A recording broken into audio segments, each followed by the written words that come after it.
What's up, guys? So once again, we are back with our Wednesday standard review. So I hope all of you guys are having a good week and that you're safe and healthy, and most importantly, at home. You guys did a good job last week with the central idea review, but let's also keep in mind to definitely be closely reading our directions. Let's also keep on completing our Google Classroom assignments and handing them in on time.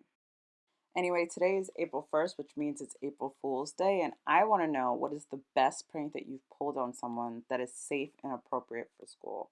Mine's is in 10th grade. I convinced all my classmates that I was moving on April Fool's Day and that it was my last day of school. And they were all sad and they brought me a cupcake and stuff like that. Today we're going to be reviewing poetry, which means our standard is RL 7.4. RL 7.4 focuses on determining the intended meaning of figurative and cognitive language and how it develops the tone of the writing. It's important in life to be able to have the ability to interpret words because a lot of times in fiction work, we see that the dictionary meaning isn't always true. The learning target. Our learning target today is Eagle scholars will be able to determine the meaning of words and phrases used in the poem Alone by Maya Angelou. Eagle scholars will be able to analyze the tone, connotative, and figurative language in the poem by completing a graphic organizer using evidence from the text. So we're going to be reviewing some key terms that you all should know because we've been playing a lot of Jeopardy. Then we're going to read the poem together Alone by Maya Angelou, and then you will have the chance to analyze it during your independent practice. So, what is figurative language? Authors use figurative language to express ideas or experiences vividly. Figurative language helps the reader understand the text and better imagine the events and the characters. There are so many different types of figurative language that we see in text that keep us engaged as readers and really help us envision what we are reading. Think about how much you guys like Ghost Boys and imagine how dull it would be and how uninteresting it would be without figurative language. What is connotative meaning? The connotative meaning of a word or a phrase is the feeling it tends to produce. Example, a crammed city sounds like it might be uncomfortable. This can be tricky sometimes, which is why we're practicing, and it's one of the reasons why people misunderstand each other. What is tone? Tone is the attitude of a writer towards a subject or an audience. Tone is generally conveyed through the choice of words or the point of view of a writer on a particular subject. Um, we've been working on determining how the author develops the tone, and figurative language and connotation definitely help the author in that regard.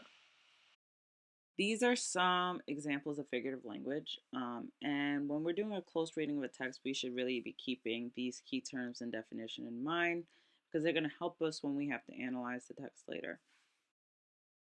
Simile and metaphor. They're similar, right? But simile compares two unlike things by using the words like or as, and a metaphor compares two unlike things to say one thing is another.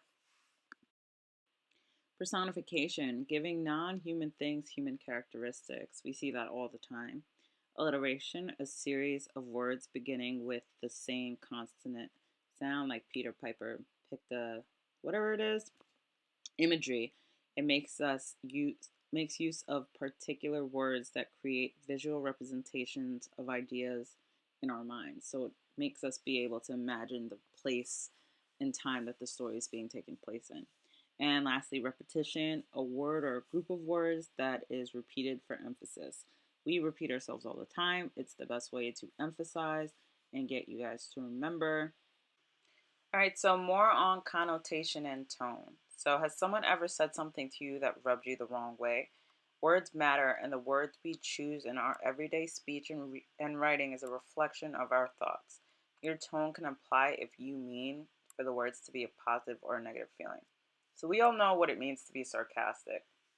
And connotation can make a word positive or negative. So, positive connotation is a positive or good association that connects to a specific word.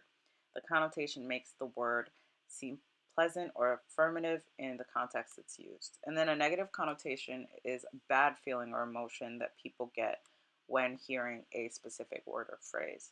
So some examples is the more you work with him, the more you'll find he's a very determined man. Determined is a good thing, whereas stubborn in this sentence, the more you work with him, the more you'll find he's a very stubborn man, doesn't sound as appealing. All right, so now in our next video, we're going to be reading the poem Alone by Maya Angelou together.